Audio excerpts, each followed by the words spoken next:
अस्सलाम वालेकुम everyone. Lockdown mathematics for moms के साथ एक दफ़ा फिर मैं आपके सामने हाज़िर हूँ।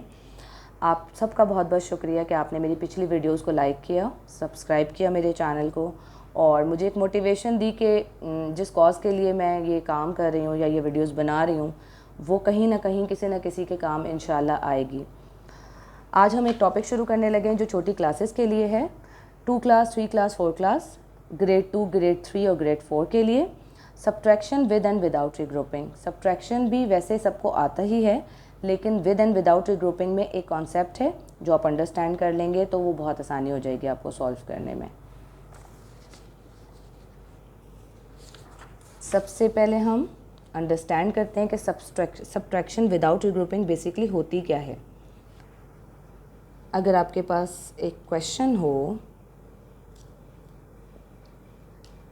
जिसमें दो नंबर्स हों, ठीक है, दो ही नंबर्स होते हैं जिनको हम सब्ट्रैक्ट या ऐड कर रहे होते हैं।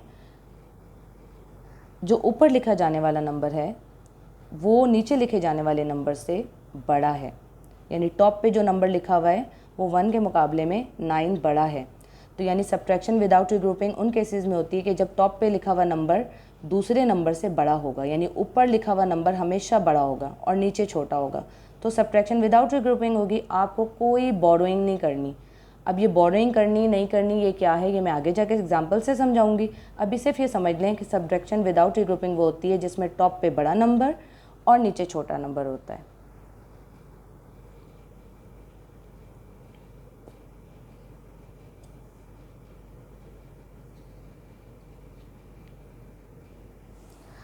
सब्ट्रैक्शन विद रीग्रुपिंग क्या होती है कि जब आपका टॉप पे लिखा हुआ नंबर बाद में लिखे हुए नंबर से छोटा हो या स्मॉलर हो। ये नंबर लार्जर है एज़ कंपेयर टू दिस, ये नंबर स्मॉलर है, ये नंबर लार्जर है, तो ये सब्ट्रैक्शन विद रीग्रुपिंग होगी। इसमें बोरोइंग करनी पड़ेगी, इसमें कुछ उधार लेना पड़ेगा, ठीक है। सब्ट्रैक्शन विद रीग्रुपिंग क्या होती है, जिसमें आपका टॉप वाला नंबर दूसरे नंबर से छोटा होता है।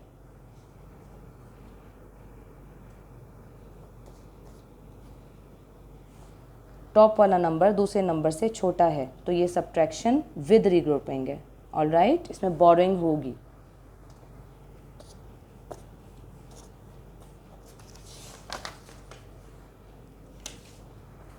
ये भी एक छोटा सा कॉन्सेप्ट है जो मैं आपको समझाना चाहती हूँ प्लेस वैल्यूज़ का। देखें, ये लिखा हुआ है 254, तो यानी इस 2 का मतलब है 200, इस 5 का मतलब है 50 और इस 4 का मतलब है सिंपल 1 यूनिट यानी कि 4। तो इन सब को जब आप मिलाएंगे तो आपका 254 बनेगा, ठीक है। ये वंस हैं, ये टेंस हैं, ये हंड्रेड्स हैं। वंस आपका यूनिट होता है यानी एक नंबर होता है, तो ये हो गया। Tens 50, hundreds 200। अब इसमें देखें, इन दिस केस आपका वंस जो है वो यूनिट है तो कोई प्रॉब्लम नहीं है, 4 will be as it is. Tens में 3 30 है, हंड्रेड्स में 5 500 है और 1000 में 9 आपका 9000 है। इन सब को जब ऐड करेंगे तो आपको मिलेगा 9534, 9534।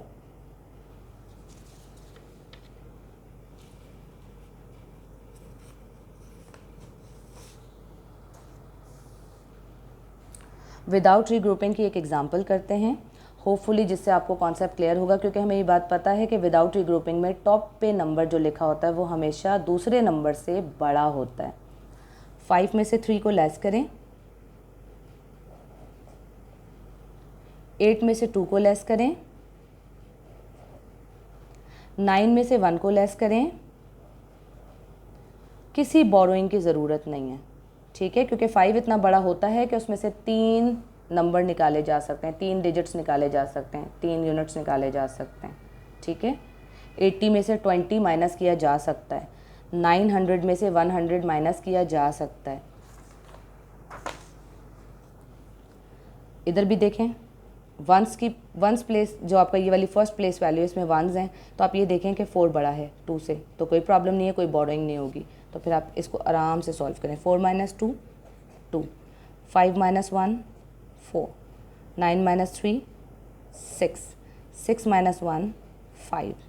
फिर बात वही आ गई कि 4 में से 2 आराम से निकाला जा सकता था, सबट्रैक्ट किया जा सकता था। 5 में से 1 यानी आप 50 में से 10 माइनस कर सकते हैं, निकाल सकते हैं। 50 बड़ा होता है, 10 छोटा होता है। 900 में से 300 माइनस किए जा सकते हैं क्योंकि 900 कंपैरेटिवली 300 से बड़ा होता है। 6000 में से 1000 आराम से निकाला जा सकता है या माइनस किया जा सकता है या सबट्रैक्ट किया जा सकता है क्योंकि 6000 1 से बड़ा है, 1000 से। अब आ जाते हैं हम विद रीग्रुपिंग की तरफ। ये कॉन्सेप्ट है समझने वाला, इसमें आप बोरोइंग करेंगे। विद ग्रुपिंग का सबसे अहम कॉन्सेप्ट जो है, जो आप अपने माइंड में रखें कि आप बोरो करेंगे।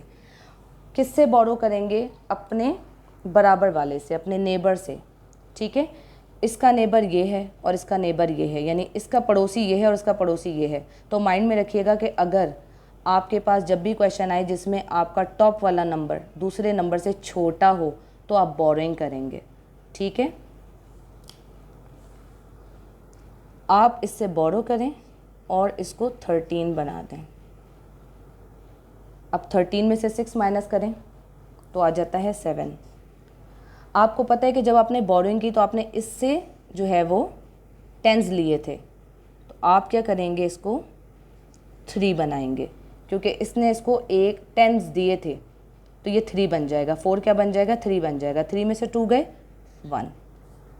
अब ये बड़ा नंबर ऊपर है, छोटा नंबर नीचे है, तो कोई प्रॉब्लम नहीं है, इसको एज इट इज सॉल्व कर लेंगे। 9 माइनस 1 8। सेकेंड क्वेश्चन पे आते हैं। ये देखें, आपके 1s पे कोई इशू नहीं है, बड़ा नंबर ऊपर है, छोटा नंबर नीचे है। 4 में से 1 माइनस करें 3 आ जाता है। लेकिन जब आप यहाँ आए ये सेकंड प्लेस वैल्यू पे, तो आपने देखा कि 5 छोटा है 7 से, तो अब आपको बोरोइंग करनी पड़ेगी। आपको 100 से बोरो करना पड़ेगा। ठीक है, आप इसे 100 बोरो करेंगे और यहाँ पे 1 लिखेंगे। ठीक है, 15 में से 7 को माइनस करेंगे तो आपके पास आ जाएगा 8। अब आपने इससे बोरो किया था तो जाहिर सी बात है ये कम होगा, ये 600 था, अब ये 500 रह जाएंगे। देखिए, इसको पढ़ते इस तरह है क्योंकि 100 पे लिखा हुआ है ना, 100 प्लेस वैल्यू पे लिखा हुआ है, तो आप इसको 5 नहीं बोलेंगे, ये 500 है, ये 50 है। ये अगर इसको बोरो, ये इससे बोरो करेगा या इससे ये उधार लेगा तो ये अपने पास से सिर्फ 500 में से 100 दे सकता है, 600 में से 100 दे सकता है, 1 नहीं देगा ये, लेकिन लिखते हम 1 है। ठीक है, 5 में से 3 2। यहाँ पे देखें कोई बोरोइंग नहीं हुई थी क्योंकि 100 ने 1000 से कोई बोरो नहीं किया था, कुछ भी बोरो नहीं किया था, कुछ भी उधार नहीं लिया था। तो 7 में से 1 को सिंपली माइनस कर देंगे तो 6 आ जाएगा। ठीक है, एक और क्वेश्चन कर लेते हैं और अंडरस्टैंडिंग डेवलप हो जाएगी। छोटा नंबर ऊपर है, बड़ा नंबर नीचे है, इसका पड़ोसी कौन है? 10s है। 10 से हमें बोरो करना पड़ेगा, उधार लेना पड़ेगा। ओके फाइन, नेबर से उधार ले लेते हैं, कोई इशू नहीं है। आप इससे 10s उधार लेंगे तो ये यहाँ पे 16 हो जाएगा। 16 में से 9 को माइनस करें,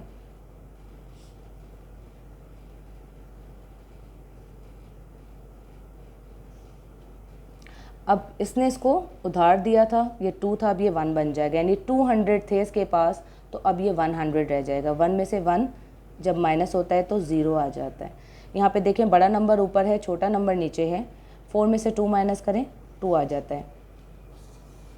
यहाँ देखें, बड़ा नंबर ऊपर है, छोटा नंबर नीचे है, कोई बोरोइंग नहीं करनी। 8 में से 3 माइनस करें 5 आ जाता है। ठीक है, होपफुली आपको ये अंडरस्टैंडिंग हो गई होगी कि बोरोइंग क्या होती है और किस तरह से होती है।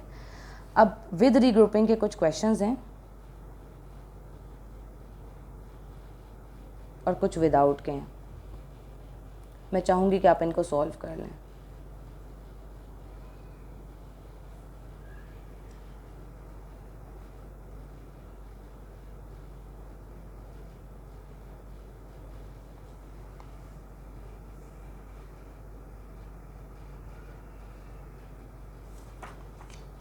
विदाउट के क्वेश्चंस मैं आपको लिख देती हूँ, प्लीज़ इनको भी सॉल्व कर लें।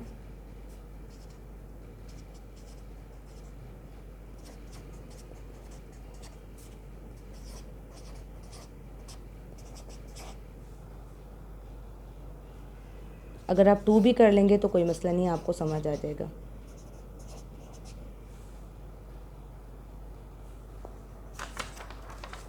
Thank you so much. Hopefully आज का टॉपिक आपने अच्छे से अंडरस्टैंड कर लिया होगा। आप बोरो करते हैं, अपने बराबर वाली प्लेस वैल्यू से बोरो करते हैं। अगर आपके पास यूनिट में कमी होती है तो टेंस से बोरो करते हैं या उधार लेते हैं, और टेंस हमेशा टेंस ही देंगे, ठीक है। वो उसके पास 10 ही होता है, वो 10 ही बोरो करते हैं। लिखते हम 1 हैं, क्योंकि इसको किसी और तरीके से भी सॉल्व किया जा सकता है। वो मैं एक दफ़ा फिर इंशाल्लाह अलग किसी वीडियो में समझाऊंगी। आज की वीडियो मुझे सिर्फ ये समझाना था कि आपको सब्ट्रैक्शन सॉल्व करना आ जाए। इसके पीछे जो कॉन्सेप्ट्स हैं, जिनमें हंड्रेड्स और ये टेंस वाला जो स्टोरी है, वो मैं इंशाल्लाह एक छोटा सा क्लिप और बनाऊंगी और इसके साथ ही अटैच करके आपको समझा दूंगी, ठीक है। द थिंग इज़ कि अभी आपको सोल्यूशन अच्छे से समझ आना चाहिए कि टेंस के पास टेंस ही उधार होते हैं, वो आगे वही देगा।